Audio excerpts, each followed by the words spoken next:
Gary, comment vas-tu? Salut Geoffrey, tout va bien, merci. Gary, je suis très heureux de prendre ce café avec toi aujourd'hui. Alors, tu es généralement plus en contact avec Julie, la cofondatrice de Kori, qui elle travaille plus sur le côté business.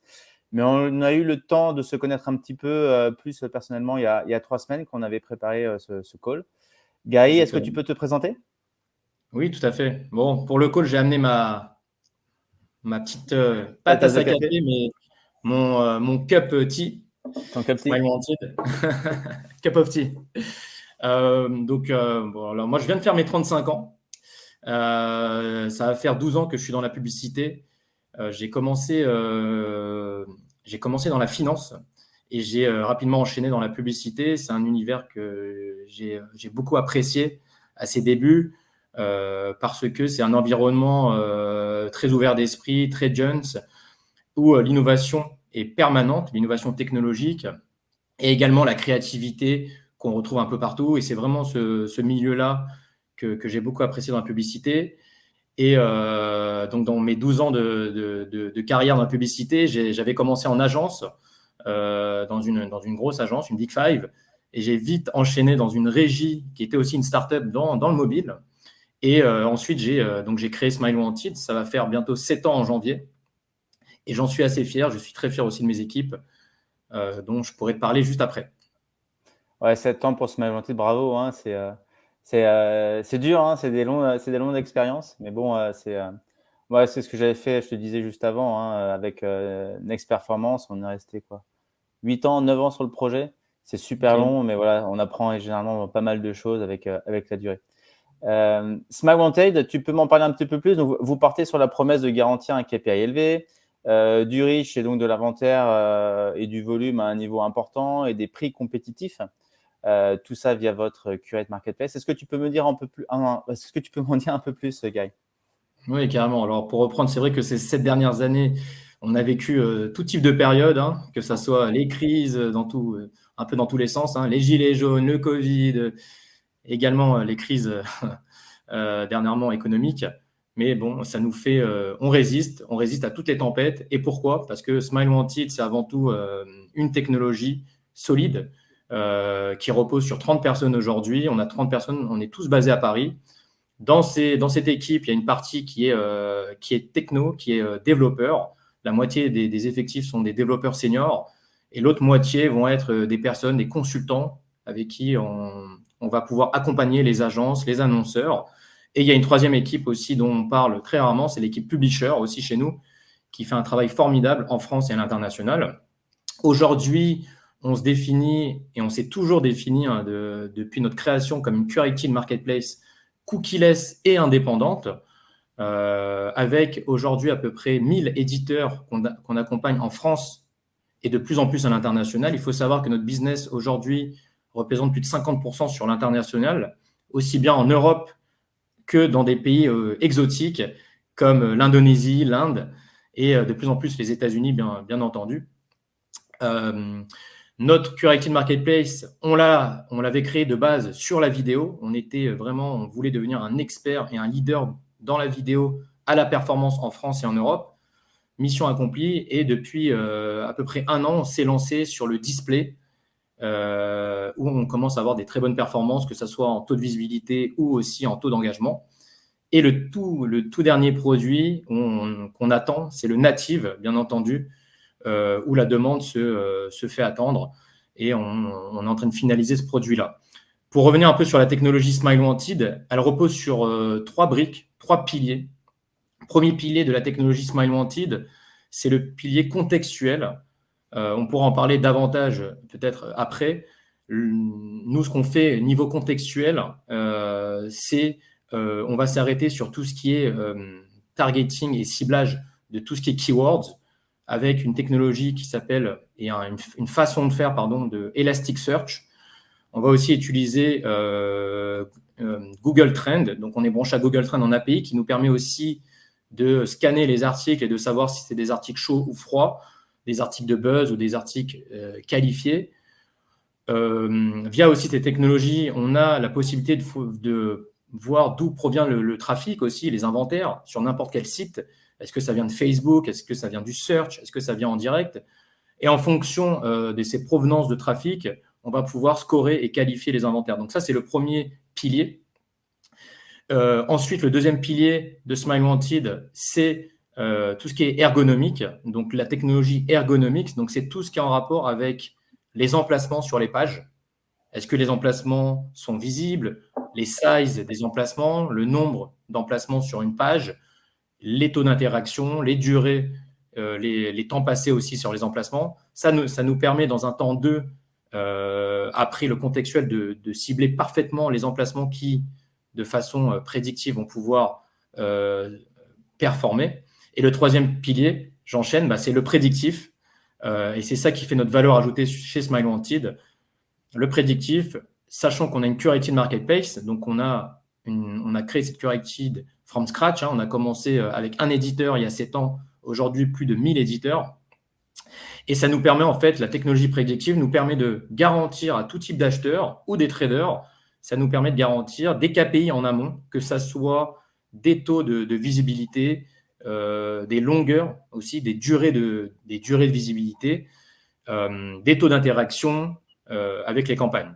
Et donc, tout ceci, aujourd'hui, représente la curated marketplace cookieless de Smile Wanted. Et c'est comme ça qu'on accompagne nos clients au quotidien. Pour résumer ce que tu disais sur le prédictif, donc en fait, vous utilisez toute la data dont tu parlais avant, contextuelle, qualité de l'inventaire, etc., etc.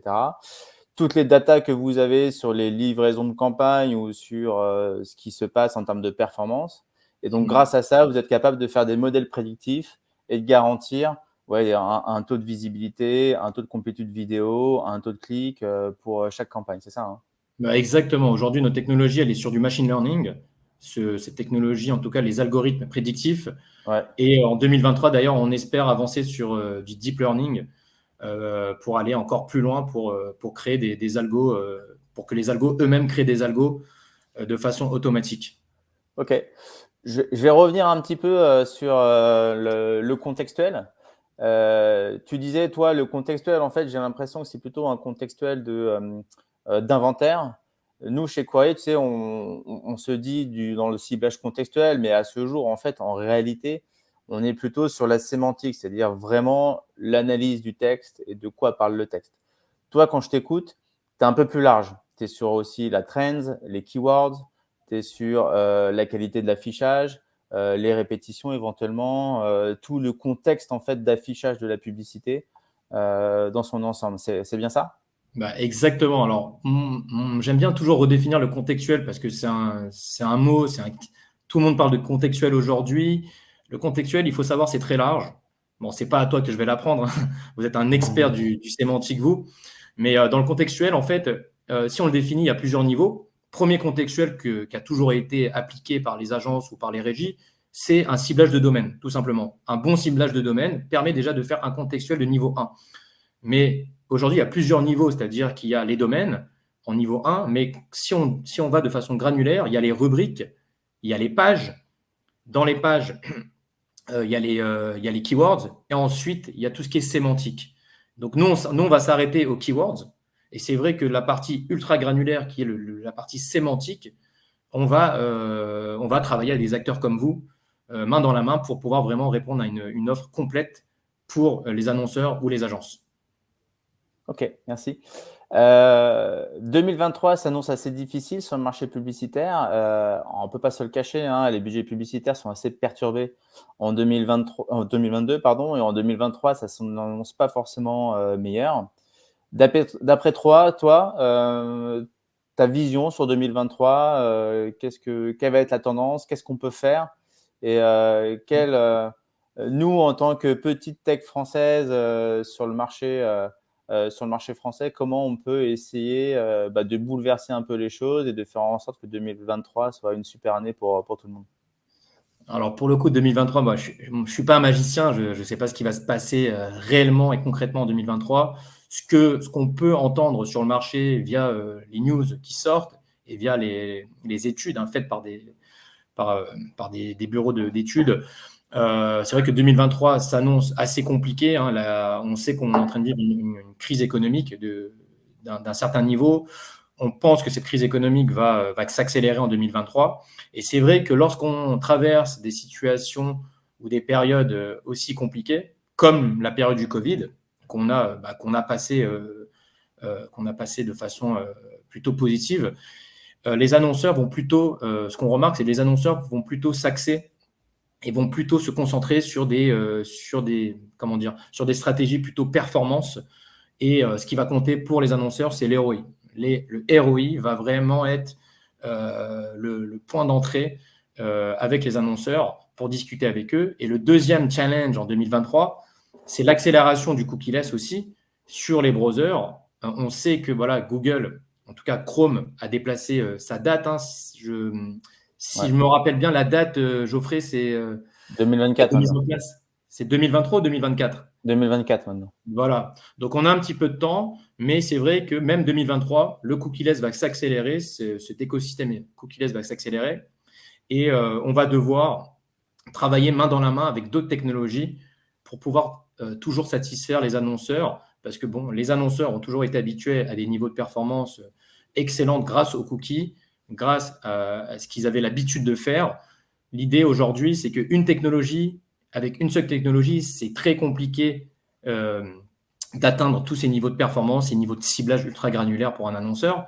C'est pour ça que les petites boîtes, comme tu nous appelles, ou les French Tech, je préfère dire les French Tech, Quarry, SmileWanted et d'autres boîtes, on a plus intérêt à travailler main dans la main ensemble et vraiment se concentrer chacun sur nos technologies pour pouvoir vraiment offrir au marché une offre globale, performante et avec des ciblages ultra granulaires. Ouais, comme tu le disais, nous, on travaille déjà ensemble. Nous, on achète de l'inventaire publicitaire sur votre marketplace pour notre business régie. On doit aussi intervenir dans des décisions d'achat sûrement sur votre inventaire quand on vend de la data avec aux acheteurs en programmatique. Donc on doit avoir plusieurs synergies comme ça et puis on essaie de travailler ensemble aussi sur d'autres sujets autour de la data, autour des plus de chacun pour faire un plus gros business, comme tu disais. Moi, j'entends de plus en plus que les annonceurs, d'ailleurs, j'ai reçu un SMS tout à l'heure me disant qu'un très gros annonceur français allait cibler 2023 en étant l'année du cookie-less et allait essayer de travailler à fond, main dans la main avec des entreprises tech françaises, justement, sur des études de cas, sur de la performance, sur des campagnes pour essayer de préparer justement la fin des cookies et d'essayer d'avoir une solution très rapidement. C'est les aléas du direct. Pour confirmer ton point et faire une petite conclusion sur ce point-là, c'est vrai que on est French Tech, mais on s'expand beaucoup, on vise beaucoup l'international pour deux choses. C'est pour déjà répondre aux annonceurs français qui souhaitent faire des campagnes à l'international. On a des belles marques en France et des marques vraiment de luxe et premium qui sont très présentes à l'international. C'est pour ça qu'on a fortement développé aussi notre marketplace à l'international. Et le deuxième point aussi, c'est pour aller en compétition face aux gros acteurs américains ou européens. Voilà, il n'y a pas de honte d'être une French Tech. Au contraire, bien sûr. nous avons, j'avais lu un article il y a quelques mois, nous avons les meilleurs développeurs du monde en France. Il faut le noter. Et c'est important, on y croit et main dans la main, on pourra avancer ensemble avec les annonceurs et les agences. Yes. On va rester sur cette note positive du coup, Gary. Merci beaucoup pour ton temps. Je suis sûr que 2023, on va tout casser. Et puis, je te dis à très vite, Gary. On se revoit vite. Super, merci beaucoup. Ciao.